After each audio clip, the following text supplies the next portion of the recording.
Si estás en este video es porque seguramente estás en el proceso de obtener tu credencial de PMP o por lo menos te lo has planteado como una posibilidad.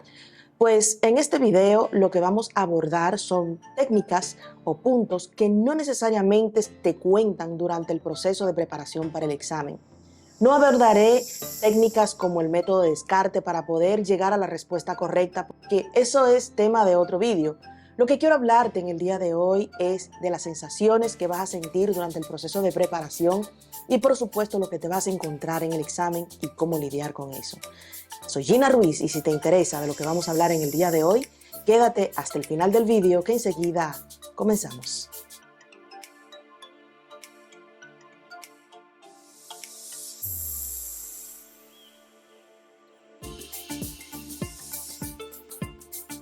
Como primer punto, abordemos el proceso de preparación para obtener la credencial de PMP.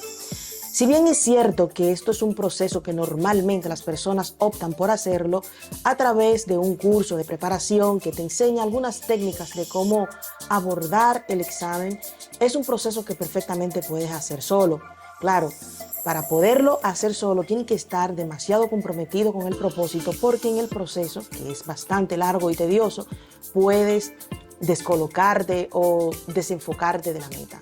Así que siempre que tenga la posibilidad económica, pues te recomiendo encarecidamente de que busques ayuda a través de un curso de preparación. Pero bien, sea cual sea la forma como decidas hacerlo, lo que quiero dejarte claro aquí es que debe tener un plan de cómo vas a estudiar. Olvídate de la forma natural que conocemos desde niño de estudiar, aprendiendo términos, memorizando cosas, porque eso no te va a servir de nada durante el examen de PMP. Lo que sí debes aprender es cómo funcionan esos términos que estás encontrándote, ya sean nuevos, términos conocidos, cómo puedes internalizarlo y puedes utilizarlo a tu favor a la hora de poder responder el examen. Recuerda que cuando completas tu elegibilidad y es aceptada, tienes una ventana de 1 año para poder pasar el examen. Y durante esa ventana de ese año tiene 3 oportunidades para poder pasarlo el examen. Sin embargo, cada oportunidad cuesta y no es barato. Así que lo ideal es que vayas enfocado siempre en pasarlo a la primera. Para no tener que pasar por ese proceso de espera de 1 año para poderte preparar mejor y volver a someter tu elegibilidad, porque es un proceso tedioso, ya sea que caigas en auditoría o no. Partiendo del hecho de que ya eres elegible para poder rendir el examen, recuerda que tienes que elaborar un plan de estudio y este plan de estudio debe ir bastante orientado a lo que es poder resolver problemas o situaciones o pequeños escenarios en un tiempo relativamente corto. Recuerda que este examen no te va a preguntar sobre términos, ni técnicas, ni definiciones, ni nada de eso, sino que es un examen 100% situacional y debes aprender a pensar cómo piensa el PMI. Si bien es cierto que muchos de nosotros quizás no hemos tenido la oportunidad de trabajar en proyectos grandes como el PMI te lo plantea, con muchísimos interesados, un proyecto con un gran presupuesto o con 1 año o más de duración, sí tenemos que empezarnos a poner en los zapatos de un project manager que sí ha vivido esa experiencia. Y ese es el primer cambio o el switch de pensamiento que tienes que hacer, aprender a pensar como piensa el PMI. Y esto es así porque muchos de nosotros podemos cometer el error en el examen de responder desde nuestra experiencia y cómo lo hacemos nosotros en el día a día en nuestros países. Y no necesariamente la forma en que lo hacemos es la forma correcta o que va alineada a las mejores prácticas. Así que olvídate de cómo lo haces tú hoy en día y empieza a pensar de cómo lo haría el project manager ideal según el PMI. Entonces, volviendo al tema o al escenario real de que tienes 230 minutos para responder 180 preguntas, eso te da un tiempo medio de 1 minuto, 1.27, 28 por ahí, más o menos para responder cada pregunta. Sí, te vas a encontrar con muchas preguntas que son fáciles, pero recuerda bien, hay preguntas y escenarios muy largos que te plantean dentro del examen y que en ese tiempo tienes que leer la pregunta, entender la pregunta y, por supuesto, responder la pregunta y que sea la respuesta correcta. Entonces, entrénate para resolver problemas en un tiempo relativamente corto, porque todo esto son situaciones de qué haría un project manager ante la situación que se le está planteando. Y ya resuelto el problema de cómo vas a estudiar o cómo vas a empezar a abordar ese proceso de estudio, ese plan que ya trazaste, que debes seguirlo al pie de la letra, Debes seguirlo al pie de la letra. Y ya más adelante te diré por qué.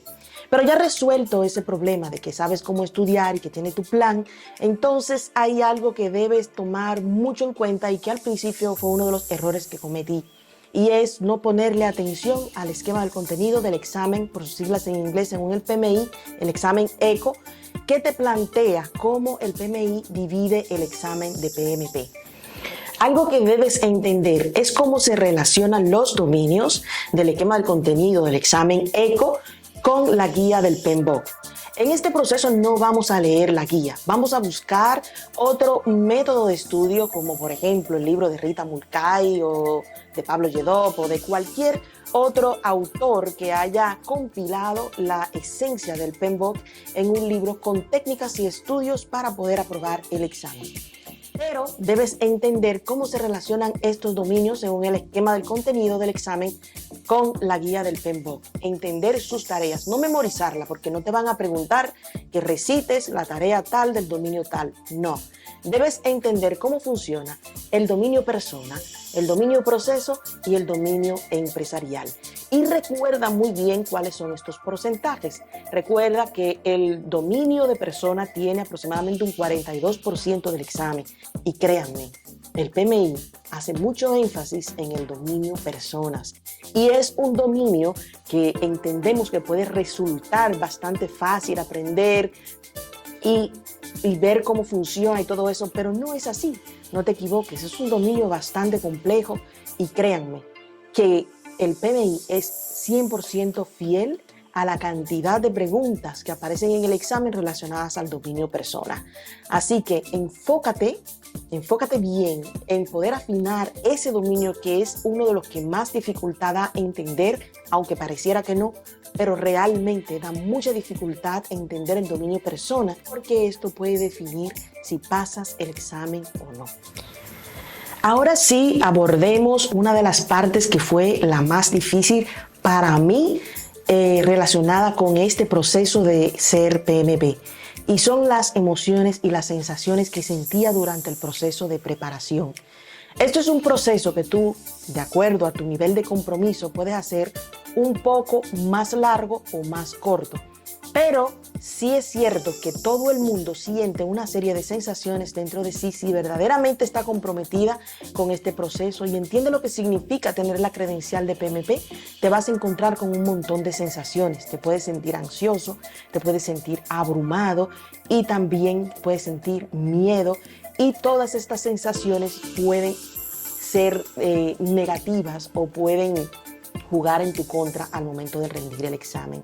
Entonces lo importante aquí es reconocer cada una de esas emociones que tienes dentro de ti y ver exactamente de dónde provienen, porque no necesariamente las emociones que te genera el estrés o todo lo que te puede generar la posibilidad de enfrentarte a ese examen quizás no sean las mismas razones que me hacen sentir a mí también una serie de sensaciones.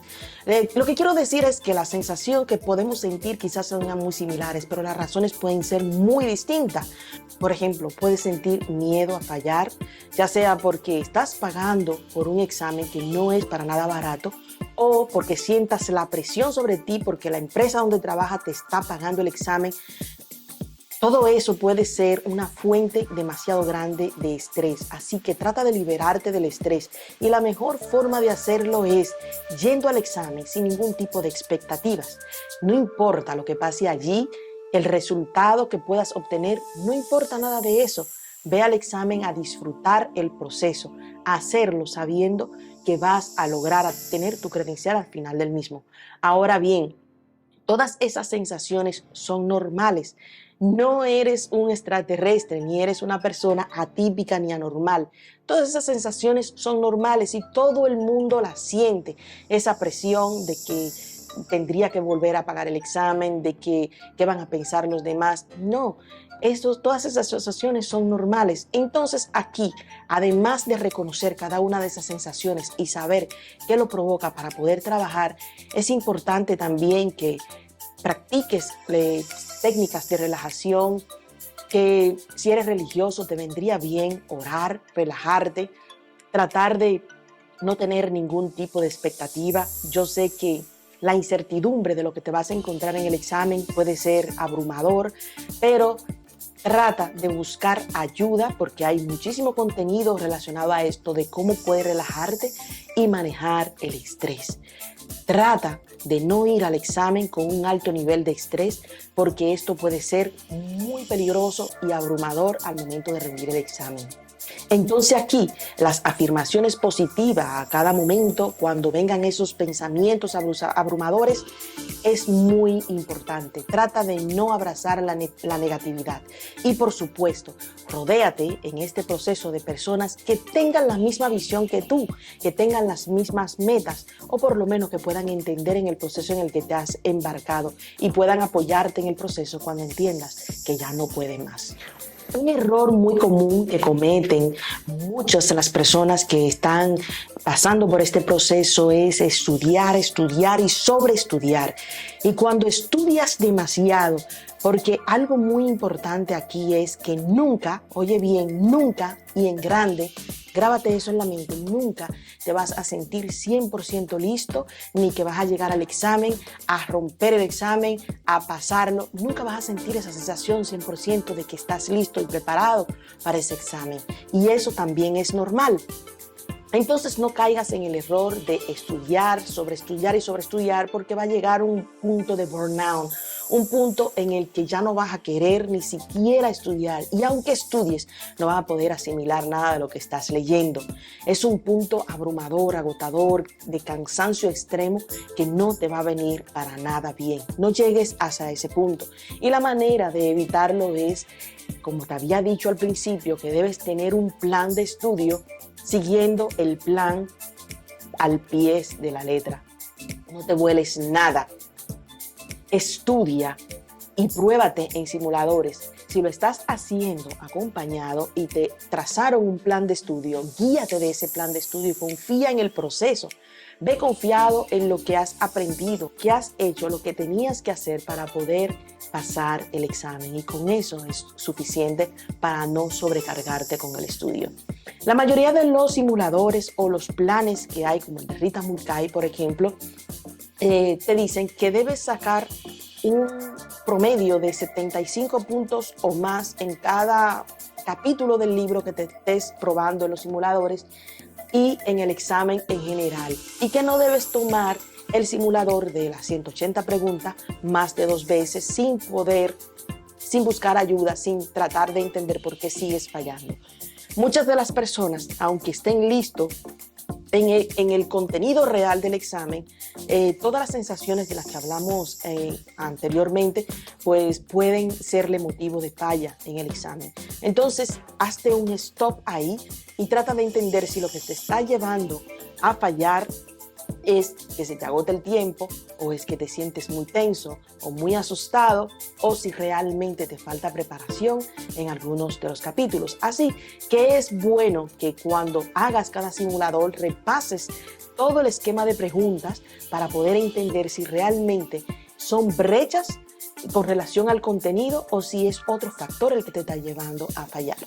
En mi caso, en el proceso de preparación, cuando fallaba en los simuladores y leía las razones de por qué la pregunta que había elegido no era la correcta, me daba cuenta que yo entendía los conceptos y que realmente tenía razón en que no fuera así, pero me presionaba mucho con el tiempo. Yo sabía que tenía un promedio de 1 minuto y poquito para poder responder a la pregunta, y pensando en ese tiempo pues me asustaba, me abrumaba y no entendía la pregunta en realidad de lo que me estaban planteando. No entendía el escenario y una de las técnicas de estudio que te dicen es que no leas la pregunta 2 veces. O sea que debes ser capaz de leerla una sola vez y entender cuál es el escenario que se te está planteando. Y estaba fallando en eso, no podía entender la pregunta y tenía que leerlo varias veces para poder montarme en ese tren. Sin embargo, cuando empecé a entrenar el proceso de leer una sola vez y tratar de entender y simular eso en los simuladores, pues mis resultados empezaron a cambiar. Y es ahí donde quiero que te enfoque, que en cada simulador examines qué es realmente lo que está fallando aquí. Si es tu técnica de cómo estás respondiendo la pregunta, o si es que te está venciendo el tiempo, o si es que te está venciendo el estrés o la ansiedad, o es que realmente tiene brechas en el contenido o en el proceso que estás estudiando. Así que toma esto muy en cuenta. Y el último punto del que vamos a hablar en el día de hoy, y que no es el menos importante, es que, y esto le puede pasar a muchas personas, es que te puede descolocar cuando llegues a rendir el examen y no sepas con lo que te vas a encontrar. Y normalmente esto es algo que le puede pasar más a las personas que están estudiando solo por su cuenta que a las personas que han pasado por un proceso de estudio, de un curso de preparación, porque esto quizás le puedan dar más luz de lo que te vas a encontrar allí. Lo primero que debes saber es que tiene 2 formas de tomar el examen. Lo puedes tomar desde tu casa, pero, ojo con esto, no es la mejor opción, a mi entender, o lo puedes tomar en un centro de Person View en cualquier parte del mundo donde hayan estos centros para tomar el examen. Sin embargo, algo que debes tomar en cuenta es que si decides tomarlo en un centro, ¿cómo debes ir preparado para ese examen? Recuerda que aunque te permitan salir en medio del examen porque tienes una urgencia de ir al baño o necesitas pararte, relajarte o lo que sea, el tiempo va a seguir corriendo, a menos que lo hagas dentro de la ventana de los 10 minutos después de cada 60 preguntas. Pero a lo que me quiero enfocar aquí es que cuando llegas, tienes que estar preparado para que te traten casi como un delincuente. Y digo casi como un delincuente porque primero, no lleves tu celular, no lleves relojes, no lleves nada, ve limpio, porque te van a pasar una máquina para ver qué tienes por ahí, te van a llevar a un casillero para que dejes todas tus pertenencias, va a tener una cámara todo el tiempo, durante el tiempo que estés rindiendo el examen enfrente tuyo, vigilando cada movimiento que haces, y todas estas cosas. Cuando llegas, si no sabes que te vas a enfrentar a ellas, que te van a tratar como si estuvieras pasando por migración, entonces puede descolocarte. Entonces debes ir preparado para enfrentarte con este tipo de situaciones. Y cada centro varía en el nivel de rigurosidad con la que hacen estos procesos. Algunos pueden ser amables y sencillos y abiertos, pero otros pueden ser muy cara de guardia, muy toscos, muy bruscos, y eso puede generar una sensación negativa justo antes de empezar el examen. Así que ve preparado para este escenario que vas a encontrar sí o sí, y ve preparado para el peor escenario o el tipo de escenario más estricto que te puedas imaginar, porque te puede tocar. Otra opción que tienes es tomar el examen desde tu casa, pero aunque parezca una opción bastante cómoda y fiable, lo cierto es que no es tan así. Lo primero es que el PMI hace una evaluación de tu equipo a través de una aplicación que vas a descargar para ver si tu equipo realmente responde ante las exigencias del PMI. Y es muy probable que muchos sistemas operativos puedan no ser muy compatibles con esta aplicación porque te exigen una serie de reglas que debes seguir para poder verificar la elegibilidad, en este caso, de tu equipo. Y también debes tener una cámara encendida durante todo el proceso. Y conociendo a nosotros, por ejemplo, los que vivimos en país de tercer mundo, cómo se comportan los servicios de energía eléctrica, esto puede jugar en tu contra. O te puede fallar el internet, o te puede fallar, qué sé yo, se fue la luz, o sea, cualquier escenario, o tener cualquier distracción. Si no vives solos, se puede presentar alguna situación en tu casa que puedan sacarte o hacer que salgas del examen o que pierdas la concentración. Entonces, este escenario no lo recomiendo cuando vayas a rendir el examen. Así que te recomiendo que mejor te prepares para lo que te vas a encontrar en un centro y vayas preparado para ese tipo de situación y vayas y te desconectes en ese centro y tomes tu examen. Pues bien, amigos, esto es todo por el día de hoy. Quise abordar estos puntos que son los puntos de lo que nadie te habla mucho para preparación de PMP. Pero si te gustaría que haga un video relacionado a técnicas de cómo responder la pregunta o cómo llegar a la opción correcta de las preguntas, déjamelo saber en la cajita de los comentarios y con gusto voy a preparar el contenido. Así que gracias por llegar hasta este punto del video. Espero que te pueda ayudar durante este proceso y que te puedas sentir acompañado, aunque sea a través de este medio. Así que nada, nos vemos en un próximo video. Bye.